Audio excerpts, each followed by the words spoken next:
아, 아, 아. 잘 들리십니까? 네. 안녕하십니까. 대구교회 손수영 형제입니다.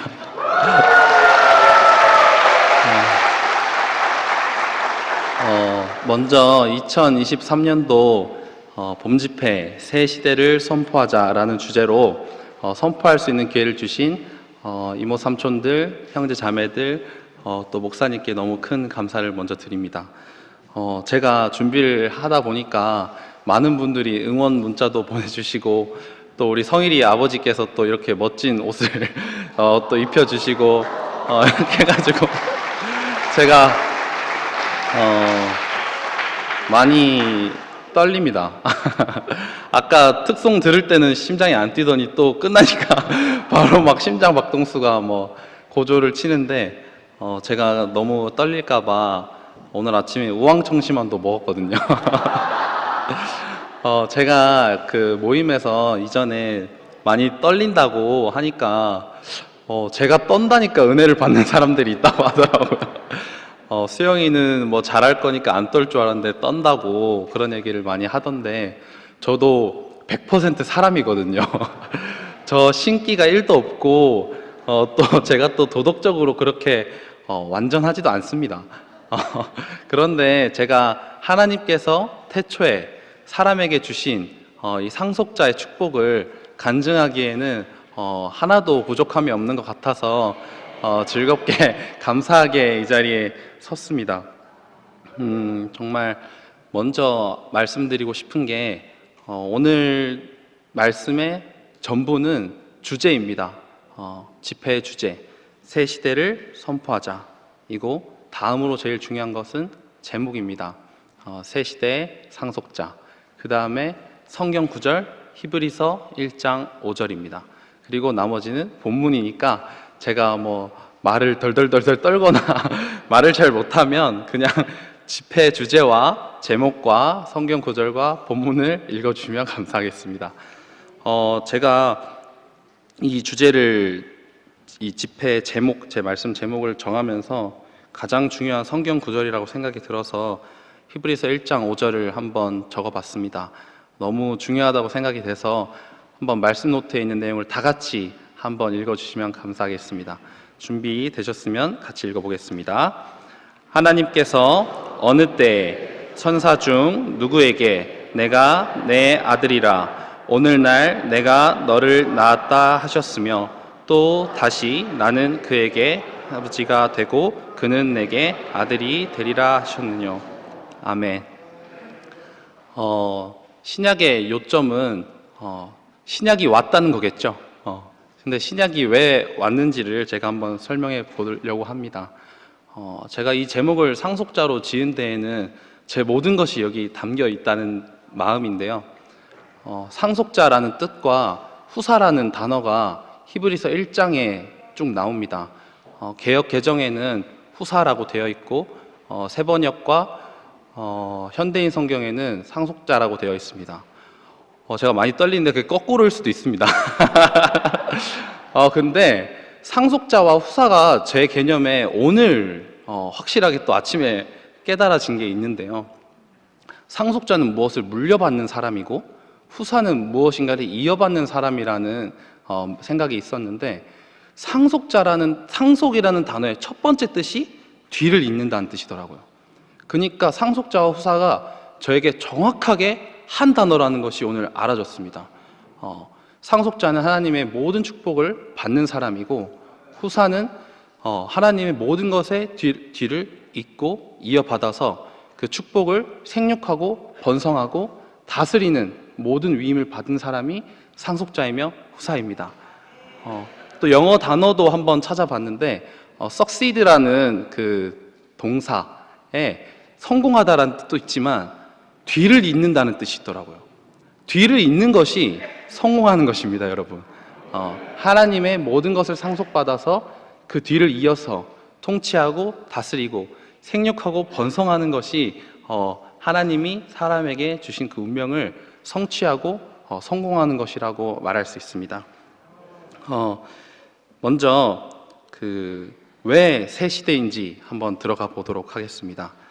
새 시대는 구약에서 신약이 왔다는 뜻인데요.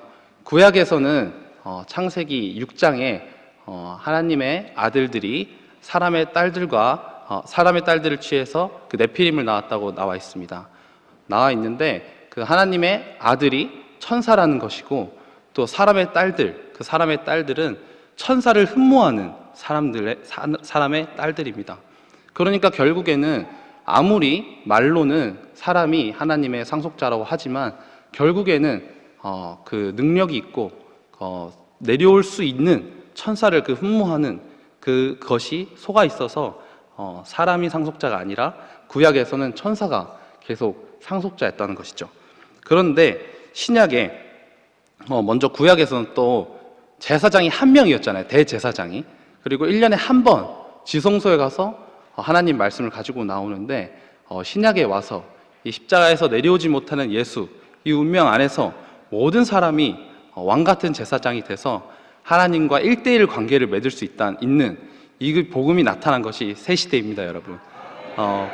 제가 베드로전서 2장 9절에 우리 모두가 택하신 족속이고 왕같은 제사장이라는 말이 저에게 너무 크게 와닿았습니다. 창세기 6장에서는 하나님의 아들이 천사였는데 베드로전서 2장 9절에 나온 그 모든 왕같은 제사장이 나가 되는 이 복음이 새 시대의 복음이라는 것을 제가 확실하게 선포하고 싶었습니다. 그러면 그 사람의 문제를 먼저 알아봐야겠죠. 복음은 인류의 문제를 해결하는 것인데 사람의 문제가 무엇인지 한번 알아보도록 하겠습니다.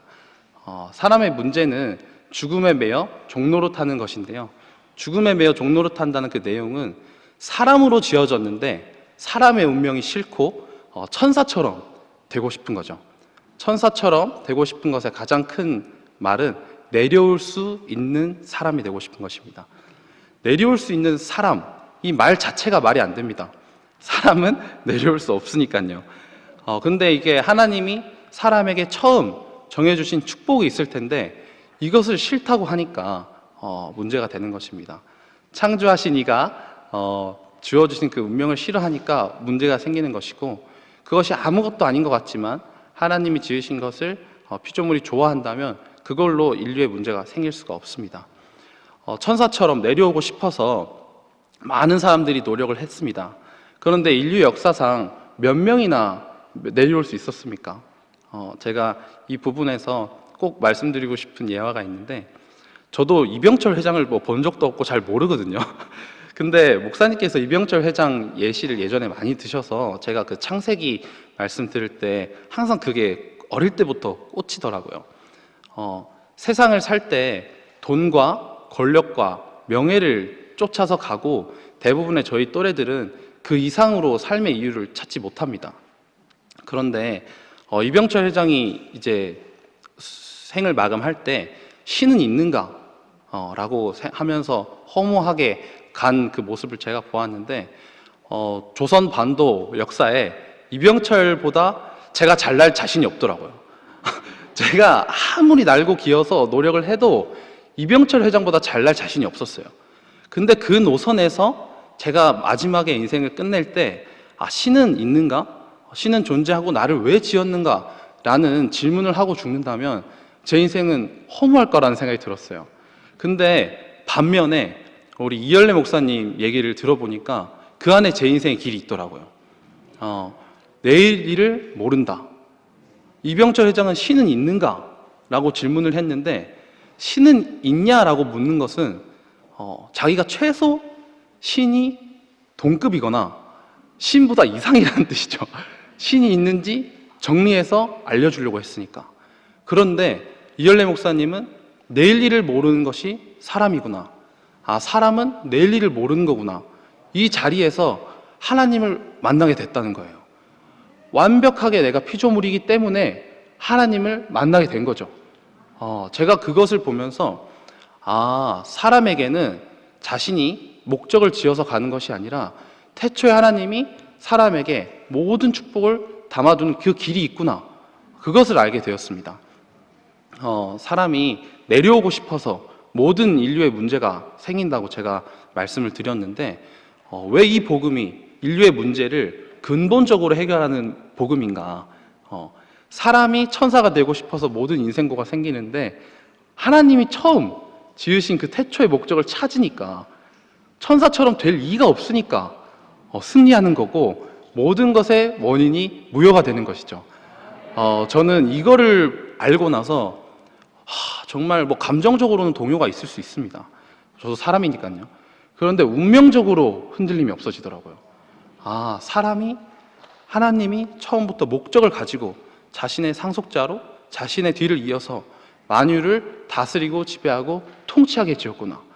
이 사실만 확실하게 알게 되면 내려올 이유가 없는 거죠. 내려오지 못하는 사람을 그렇게 지었다는데요. 그러니까 지금 2000년 동안 덮여있던 이 진실이 목사님의 선포를 통해서 사실이 됐고 지금 대구교회에서 사실이 선포되고 있습니다, 여러분. 그러니까 새 시대가 아니라고 할 수가 없습니다. 저는 이 새 시대의 이 주제를 확실하게 첫 번째 키워드로 잡고 넘어가고 싶더라고요.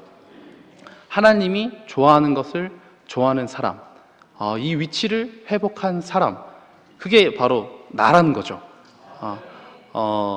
아마도 이 위치에서 이 목적을 회복해서 선포하는 사람을 하나님께서 가장 사랑하실 것 같습니다. 가장 숨겨져 있던 첫 번째 목적을 회복한 사람이니까 이 목적을 찾아준 것만도 고마운데 지금 이 복음을 나라고 선포하고 있으니까 하나님께서 얼마나 사랑하지 않을 수 있겠습니까? 예수도 마찬가지고 여기 계신 분들이 다 그것으로 지금 기뻐하고 계시잖아요. 아마 그 목사님께서 예전에 모든 예수를 사랑하는 사람들이 많지만 제일 바닥인 내려오지 못하는 예수를 사랑하면 예수가 그 사람을 제일 사랑할 거라고 했거든요. 제일 바닥인 예수를 사랑하는 사람, 그 사람을 창조하신 이가 가장 사랑할 것이라고 제가 확신이 듭니다. 이제 두 번째 주제로 한번 넘어가 보려고 하는데요. 죄송합니다. 좀 간지럽네요. 이 자리, 이 상속권의 그 자리가 왜 즐거운가? 왜 잔치고 축제인가? 천사와의 전쟁에서 승리했기 때문이죠. 제가 왜 간증을 시작하기 전에 심장이 떨립니까? 승리한 사실을 외쳐야 되기 때문에 심장 박동수가 막 160 이상 넘어가는 것 같습니다. 승리한 내용이기 때문에 우리가 지금 신나는 거죠. 무엇으로 승리했나? 정말 바닥인 것으로, 내려오지 못하는 것으로 승리했기 때문에 우리에게 축제가 되고 잔치가 되는 것입니다. 지금 요즘 그 MZ세대의 바람이 뜨거운데 왜 MZ세대들이 뜨겁습니까? 정말 아무것도 아닌 걸로, 바닥인 걸로 승리하니까, 내 인생의 모든 인생의 문제를 원인 무효해 주니까 이것으로 교회가 지금 뜨겁고 잔치가 되는 것 같습니다. 이것이 두 번째 주제랑 연결이 되는데요. 두 번째 소주제랑 왜 꼭 내려오지 못하는 예수여야만 하는가로 적혀 있는데 제가 왜 꼭 내려오지 못하는 예수를 선포해야 하는가로 바꿔보려고 합니다. 선포가 너무 중요하죠. 우리 집회 키워드만 아시고 가면 끝입니다. 1번 새시대, 2번 선포. 선포가 왜 그렇게 중요한지 한번 얘기해 보려고 합니다. 선포는 하나님 말씀입니다. 하나님 말씀은 이유를 설명해 주고 하지 않습니다. 일방적이고 모든 것이 선포입니다. 왜 선포를 해야 하는가? 선포를 하지 않으면 전쟁이 끝나지가 않거든요. 내가 상속자라는 사실이 머리로는 알아도 아무도 몰라요. 나 혼자 그냥 그렇게 생각하는 거지. 혹시 이열래 목사님께서 이 구속의 복음, 이 위치 회복의 복음, 참 사람의 복음을 머릿속으로 알고 계시고 선포를 하지 않으셨다면 저희는 다 객살 운명이겠죠. 그만큼 선포가 중요합니다, 여러분. 이것을 뭐 선포해라라는 부담을 주는 것이 아니라 인생의 원 위치를 회복하고 인생의 참 위치를 찾는 데에는 선포가 가장 중요하다는 말씀을 꼭 해드리고 싶었습니다. 제가 이 선포는 새 창조구나 라는 것을 깊이 알게 된 이 사연, 예시 이런 게 있는데 제가 본의 아니게 교회 안에서 그 결혼식 사회를 많이 보거든요. 최근에도 우리 무연이 형과 동희미 누나 결혼식 사회를 봤는데, 이 사회 결혼식에서 가장 중요한 게 뭘까? 한번 생각을 잠깐 해보시기 바랍니다. 가장 먼저 뭐 주례사도 있고, 신랑 신부의 결혼을 축하하는 축가와 뭐 축도, 뭐 여러 가지 행진, 여러 가지가 있습니다. 그런데 저도 최근에 오늘 어제 안 사실인데요. 가장 중요한 것은 성혼 선언입니다, 여러분. 성혼 선언. 그 성혼 선언을 어떻게 하냐면 하나님과 교회와 형제 자매들 앞에서 이 두 사람이 원만하게 부부가 됐음을 선포합니다. 이렇게 하잖아요. 이 성혼 선언이 선포가 없으면 부부로 새 창조가 될 수가 없더라고요. 그러니까 선포는 그 자체가 새 창조고 새 피조물로 다시 태어나는 거듭남인 거죠. 그만큼 선포가 중요하고, 제가 오늘 이 자리에서 무슨 말이라도 선포를 하고 있다는 것이 제 인생의 가장 큰 축복이고 영광이라는 말씀을 꼭 드리고 싶습니다. 이 선포를 하게 되면 소유와 존재가 분리가 돼요. 그러니까 하나님이 처음 찾는 존재만 남게 되니까 하나님이 즉시 와서 연합하고, 네가 내 모든 것을 다 이어도 부족함이 없이 합당하다 하는 그 상속권이 나에게 즉시 회복되는 것이고, 천사들이 수종을 들고 부리는 영이 되는 위치가 회복이 되는 이 정말 기적적인 일이 나타나는 거죠. 다들 그게 뭐 별거 아니지 라고 생각을 하겠지만 정말 중요한 것이죠. 제가 이 구절을 할까 말까 고민을 많이 했는데 갑자기 생각났으니까 하겠습니다. 고린도전서 1장 22절부터 24절에 유대인은 표적을 찾고 이방인은 또 뭘 찾지만 유대인에게는 거리끼는 것이고 헬라인에게는 미련한 것이고 구원을 얻는 우리에게는 하나님의 능력이고 지혜라는 구절이 있잖아요. 제가 그 구절이 너무 신기했어요. 다 무시하고 내려오지 못한 예수를 버리지만 정말 구원을 묻고 하나님을 찾는 피조물에게는 이보다 영광스러운 하나님의 능력과 지혜가 없더라고요. 목사님께서 정말 이 별거 아니라고 할 수 있는 내려오지 못한 예수를 말씀하셨는데, 우리가 지금 다 죽었던 사람이 살아난 거잖아요. 눈먼 사람이 눈을 떴고, 말을 못하는 사람이 말을 하고, 일어나서 막 100m 달리기 하고 있는 걸 다 같이 보고 계시잖아요. 그리고 이 젊은 사람들이 나타나가지고 요즘 뭐 광고 중에 야나두인가? 뭐 야 너도 할 수 있어 뭐 이런 거 나오는데 정말 아니라고 할 수가 없는 거예요. 다 무시했지만 정말 그 사람이 이 자리에서 위치 회복이 되고 살아나는 걸 보면서 아니라고 할 수 없는 이 복음이 된 것이죠. 저는 목사님께 항상 정말 절도 하고 싶고요. 정말 항상 감사하고 박수를 치고 싶어요. 왜냐하면 선포해 주셨으니까. 여러분도 목사님께 한번 큰 박수 부탁드리겠습니다.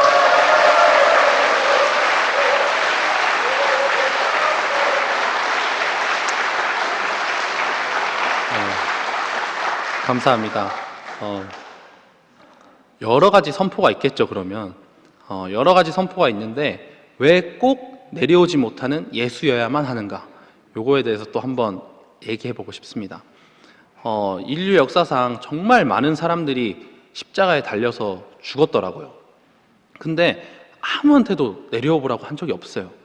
근데 왜 예수님에게만 내려와 보라고 했을까요? 내려와 볼만 했으니까 내려오라고 한 거예요. 제가 달리면 아무도 내려와 보라고 안 합니다. 여기 계신 여러분들이 달려도 아무도 내려와 보라고 안 해요. 근데 유일하게 예수만 십자가에 못 박혔을 때 내려와 보라고 한 거예요. 왜 내려와 보라고 했냐면 신처럼 됐으니까, 내려와 볼만 했으니까. 그리고 사람들이 마음속으로 다 내려와 보라고 했을 거예요. 저도 이번에 목사님을 보면서 내려오기를 정말 바라는 제 마음이 있더라고요. 목사님 이거 이렇게 하시면 좋겠는데 뭐 이런 거 있잖아요. 다 보니까 내려오라고 하는 말이더라고요. 왜 내려와 보라고 할까요?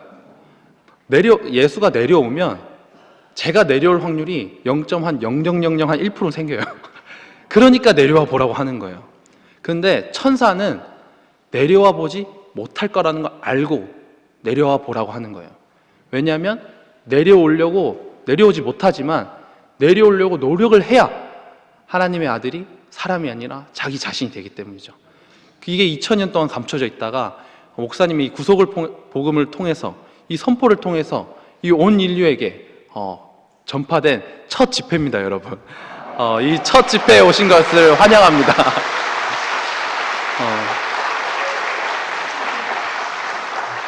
예수께서 그 내려오지 못한 것이 왜 그렇게 중요한가요?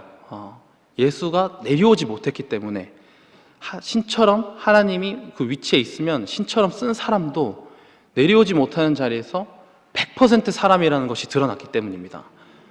100% 사람이 아니라 99.999% 사람이라면 저하고는 관련이 없어요. 제가 복음을 정말 전할 때 당당하게 전하거든요. 근데 제가 100%이기 때문에, 나랑 똑같기 때문에 제가 당당하게 전하고, 그걸 또 듣는 사람이 100% 자기 자신으로 시인할 수 있는 이유는 자기 자신이랑 정말 동일하기 때문이에요. 근데 이 동일하다는 뜻이 운명적으로 동일하다는 뜻이지 그 모든 것이 동일하다는 뜻이 아니라 가장 정확한 표현은 포함이죠.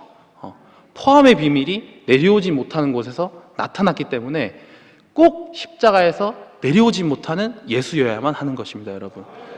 여러 가지 선포의 메시지가 있겠지만 왜 꼭 내려오지 못하는 예수여야만 하냐? 만유를 포함하고 여러분들을 포함하고 저를 포함하기 때문입니다.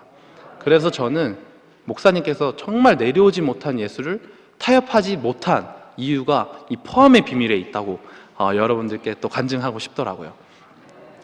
굳이 또 비교를 해본다면 저는 생각해보니까 예판에서도 잘 살았던 것 같아요. 부족함 없이 교회의 은혜를 받고 너무 잘 살았어요.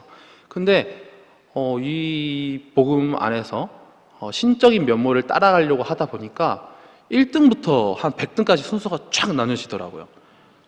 일부러 그런 것도 아니고 그냥 본능적으로 1등부터 100등까지 쫙 나눠져요. 하나님을 사랑하는 사람의 사랑의 정도, 또 교회 안에서의 헌신의 정도, 이것으로 보니까 제가 구체적으로 양문의 형 동생들하고 한 자리에서 만나지지가 않더라고요. 저는 잘 되지만 이거는 만유를 포함할 수 없기 때문에 복음이 아니구나라는 생각이 저한테 있었어요. 근데 100% 이 사람의 자리, 내려오지 못하는 예수 안에서만 정말 모든 사람이 그 계급장이 떨어지고 소유가 사라지고 과거에 어땠든지 미래가 어떻든지 정말 현재적으로 즉시 만날 수 있는 자리가 생기더라고요. 제가 목사님과 이모 삼촌들과 형제 자매들과 그 소유와 역사로 들어가면 한 명도 만날 자리가 없잖아요. 근데 이 자리는 아까 말씀드렸죠. 선포하는 즉시 소유가 분리되기 때문에 존재로만 만날 수 있는 거예요. 생판 처음 본 사람도 이 자리 안에서만 즉시 내 뼈 중에 뼈, 살 중에 살로 만나지는 이 실제가 교회 안에서 이루어지고 있거든요. 그렇기 때문에 제가 죽을 때까지 얘기해도 부족함이 없는 것이 이 내려올 수 없는 예수인 것 같습니다. 이 자리에서만 하나님과 사람이 하나로 만나질 수 있고, 제가 또 이 부분을 얘기해야 되는데, 예전에는 제 개인적인 느낌이에요. 선포할 사람, 말씀을 듣는 사람, 말씀을 할 사람이 나눠져 있더라고요. 평생 들을 사람으로 저는 살 줄 알았어요. 저는 평생 들을 사람이라고 생각하고 살았거든요. 근데 이 판에서는 말씀을 들을 사람과 말씀을 할 사람의 구별이 없는 거예요.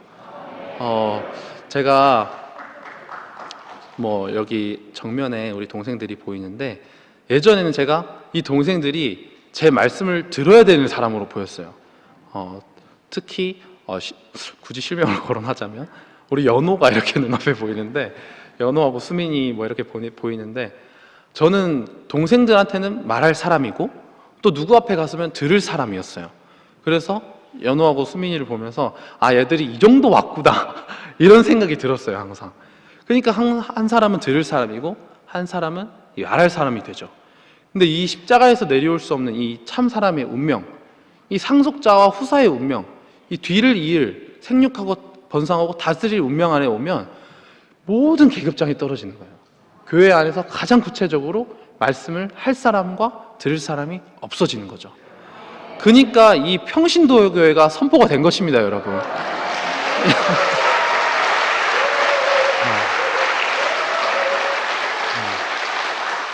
내려오지 못하는 예수가 나오지 않았으면 평생 말씀을 할 전문가와 말씀을 들어야 할 비전문가로 나뉩니다. 근데 새 시대에는 이 구분이 사라졌다는 게 새 시대입니다, 여러분. 저는 이 새 시대에 선포해야 하고 무엇을 선포해야 하는가, 내려오지 못하는 예수를 선포해야 된다. 요것으로 그냥 모든 것이 다 완성이 된다고 생각을 해요. 그렇기 때문에 꼭 내려올 수 없는 예수여야만 하는 것이죠. 이번에 집회 동안 새 시대 선포, 왜 내려오지 못하는 예수여야만 하는가만 가져가시면 저는 여한이 없을 것 같아요.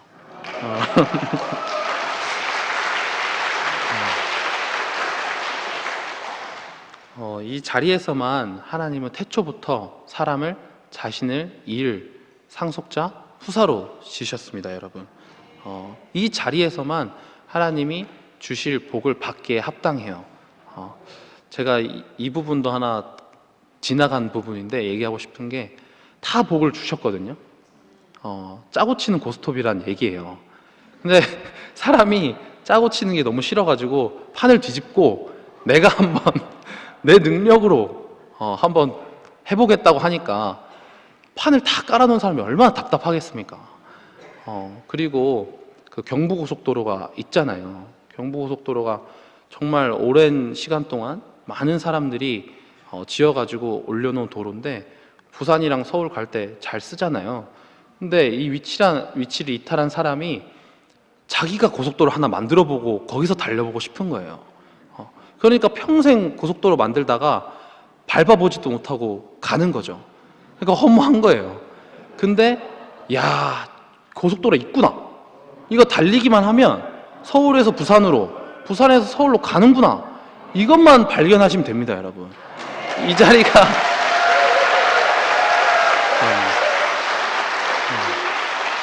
이 자리가 하나님이 태초에 사람에게 지어놓은 자리라는 것이죠.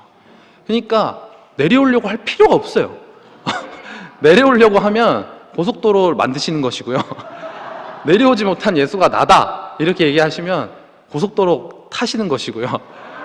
짜고 친 고스톱에 다 가져가시는 거예요. 그러니까 너무 쉽고 단순하고 선포만 하면 되는 복음이라고 제가 당당하게 말씀드리고 있지 않습니까? 이제 마무리를 할 때가 왔는데요. 저는 이 말씀 중에 정말 인생을 다해서 매일 얘기해도, 수천 번 수만 번 죽을 때까지 얘기해도 부족함이 없는 이 복음을 알게 되었거든요. 근데 이 주제를 너무 기가 막히게, 집회 주제를 잡으신 것 같아요. 그러니까 또 말씀드리지만 모든 인류가, 이 시대의 모든 인류가 왜 새 시대인지, 왜 선포를 해야 하는지, 그 선포의 내용이 왜 꼭 내려오지 못하는 예수여야만 하는지를 알면 하나님이 두 발 뻗고 주무실 것 같아요. 아무 문제가 없을 것 같아요. 근데 우리가 지금 왜 새 시대인지도 모른다면, 왜 선포가 중요한지도 모른다면, 왜 꼭 내려오지 못한 예수여야만 한다면, 이렇게 질문하면 하나님이 너무 마음이 아플 것 같아요. 근데 저는 오늘 이 집회를 준비하면서 너무 확실하게 알겠더라고요. 왜 새 시대인지, 왜 선포해야 하는지, 왜 꼭 내려오지 못하는 예수여야만 하는지, 이것을 제 일생 전하고, 만나는 사람마다 이 복음을 전하고 가면 인생에 정말, 그 이병철 회장보다 제가 뭐 돈, 권력, 명예적으로 낮진 않지만 인생을 죽을 때 왜 하나님이 나를 지었으며 신은 있는가? 라는 질문을 할 일이 없을 것 같아요. 정말 하나님이 사람을 너무 잘 지으셨습니다. 정말 모든 것을 사람에게 지으셨습니다. 라고 말씀드리고 선포하고 죽을 것 같아요. 여러분들, 끝이 좋아야 다 좋은 거 아니겠습니까? 정말 우여곡절을 겪고 끝이 좋아야 되는데, 이 끝이 벌써 좋아요, 지금. 이 집회 주제 덕분에 벌써 끝이 좋으니까 마음껏 선포하셨으면 좋겠습니다. 여러분, 다 같이 새 시대를 선포하자 외치고 제가 인사드리도록 하겠습니다. 하나, 둘, 셋. 새 시대를 선포하자. 주님을 찬양합니다.